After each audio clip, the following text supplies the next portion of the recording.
Mga palatandaan na ang tao ay may mabuting puso. 1. Marunong tumulong kahit walang kapalit.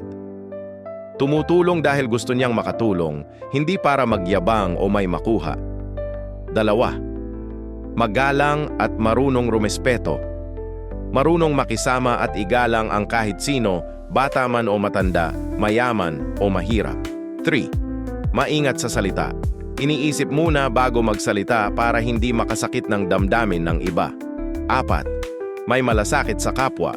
Kapag may problemang iba, parang problema niya rin.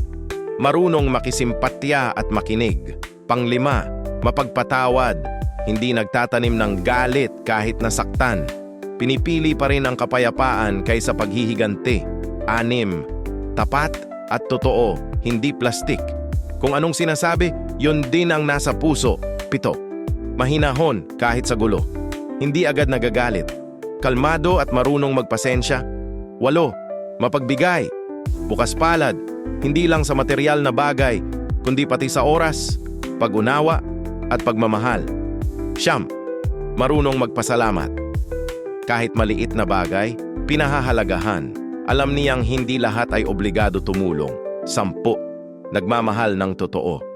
Marunong magmalasakit, magmahal at magpatawad kahit minsan siya na ang nasasaktan.